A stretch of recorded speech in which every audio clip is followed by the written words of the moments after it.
وہ قائد اعظم جسے اس دور کی دنیا ایک عظیم لیڈر کے طور پر جانتی تھی، اس قائد اعظم کی ایمبولینس کس طریقے سے کراچی کی سڑکوں پر کھڑی رہی، وہ ہمارا باپ، وہ اس ریاست کا سربراہ اس ایمبولینس میں اپنی آخری سانسیں لیتا رہا، سسکتا رہا، لیکن ہمیں آج تک نہیں پتہ لگ سکا کہ ہمارے قائد کے قاتل کون ہیں اور اس سازش کے پیچھے کون تھا۔ پھر وقت کے نواب اور ہندوستان کے چند بڑے نوابوں میں جن کی زمین اور جاگیر کا حساب بھی ممکن نہیں تھا، نوابزادہ لیاقت علی خان جو اپنا سب کچھ اس ملک کے لیے ہندوستان میں انڈیا میں چھوڑ کے چلا آیا، جس کی اولاد کے لیے آج جس لیاقت علی خان کی اولاد کے بیٹا جو ہے اس کے ڈائلسس کے لیے چیریٹی کی ریکویسٹ کی جاتی ہے کہ یہ وہ آدمی جو اس دور میں کروڑوں اور اربوں کا مالک تھا، ہزاروں مربع زمین کا مالک تھا، اس ملک کے لیے چلا آیا، اپنا سب کچھ گوا دیا، لیکن آج اس کے بیٹے کے پاس ڈائلسس کے پیسے نہیں ہیں۔ ہمیں نہیں پتا لگا کہ لیاقت باغ میں اس پہلے وزیر اعظم کو کس نے شہید کروا دیا، اس سازش کے پیچھے کون تھا۔ ہمیں نہیں پتا لگا کہ 56 کا کانسٹیٹیوشن کب اور کیسے توڑ دیا گیا۔ اس کے بعد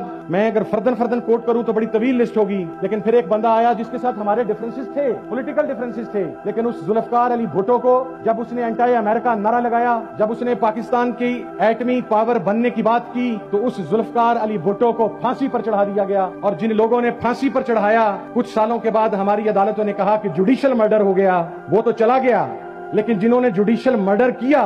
وہ تو اس کے بعد بھی 20 سال زندہ رہے۔ آپ نے ان جوڈیشل مرڈرز کے ساتھ کیا سلوک کیا؟ آپ نے ان سے حساب مانگا؟ کوئی حساب نہیں مانگا گیا۔ پھر 80s کا ایرا سٹارٹ ہوتا ہے، پاکستان میں پہلی مرتبہ سیکٹیرین وائلنس پروموٹ کیا جاتا ہے، دہشت گردی کو پروموٹ کیا جاتا ہے، تکفیریت کو پروموٹ کیا جاتا ہے۔ لوگ سمجھتے ہیں کہ یہاں پر چار مسالک ایک دوسرے کے خون کے پیاسے ہیں۔ میں یہ کہتا ہوں کہ یہ 80s سے پہلے ایک دوسرے کے خون کے پیاسے کیوں نہیں تھے؟ تو یہ ایک سازش تھی کہ پاکستان کے اندر سیکٹیرین وائلنس کو پروموٹ کیا جانا ہے۔ پاکستان میں اس سیکٹیرین وائلنس کو پروموٹ کیا گیا، اور پھر اس کے بعد یکے بعد دیگرے حکومتیں بدلتی رہیں، قتل عام چلتا رہا۔ کبھی تو ہزارہ کمیونٹی کا قتل عام ہوا، کبھی ثانیہ نشتر پارک کے اندر قتل عام ہوا، کبھی پارا چنار کے اندر قتل عام ہوا، کبھی لاہور کے اندر قتل عام ہوا، کبھی اہل سنت کے مزارات پر قتل عام ہوا، کبھی امام بارگاہوں کے اوپر قتل عام ہوا۔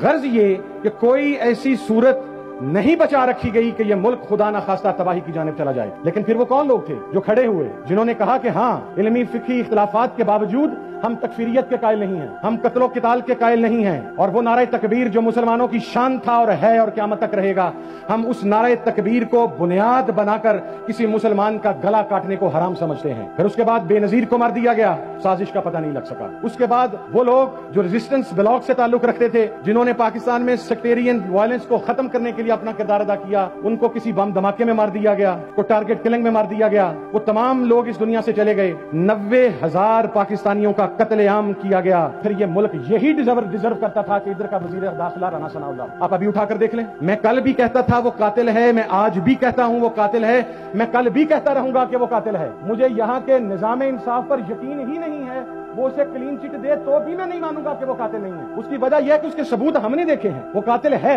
اچھا جب وہ قاتل ہے تو اب کیا ہوا؟ اب دیکھ لیں، تکفیری ٹولہ اس کے ساتھ، دہشت گرد ٹولہ اس کے ساتھ، ملیٹنٹس اس کے ساتھ، سوسائڈ بامبرز اس کے ساتھ، اور پھر یہ بیٹھ کر اس ملک کے اندر امن کی بادشاہ سناتا ہے۔ میں یہ کہتا ہوں یا تو عدالتیں اسے سزا دیں، وگرنہ اس وقت سے ڈریں جب ماڈل ٹاؤن کے شہداء کے بچوں کا ہاتھ ہمارے ہاتھ کے ذریعے، میں اس چیز کا قائل نہیں ہوں کہ میں بچوں کو آگے، ہمارے ہاتھ کے ذریعے ثناء اللہ کے گریبان تک پہنچے گا۔ وقت دور نہیں ہے، پہنچے گا۔ اس کی وجہ یہ ہے کہ اس ملک کو برباد کر دیا گیا، اس ملک کے اندر سازش ہوئی، اور پھر وہ ایک کہتے ہیں آپ امریکہ کی بات نہ کریں، ہمارے تعلقات خراب ہو جائیں گے۔ مجھے امریکہ میں وہ بحری بیڑا دیکھنے کا اتفاق ہوا جس کے اوپر ایک بڑی وسیع سی چٹ لگی ہوئی ہے کہ یہ 1971 میں پاکستان کو 2 لخت ہونے سے بچانے کے لیے امریکہ سے روانہ ہوا تھا، اور پھر میرا خیال ہے کہ برمودا ٹرائنگل میں کسی جگہ پر پھنس گیا، پاکستان 2 لخت ہو گیا، وہ برمودا ٹرائنگل سے برآمد ہوا اور دوبارہ جا کے امریکہ میں کھڑا ہو گیا، اور ہسٹری کے اندر وہ ایک ایگزامپل پڑی ہے کہ یہ پاکستان کو بچانے کے لیے گیا تھا۔ امریکہ پاکستان کو نہیں بچائے گا، وہ نہیں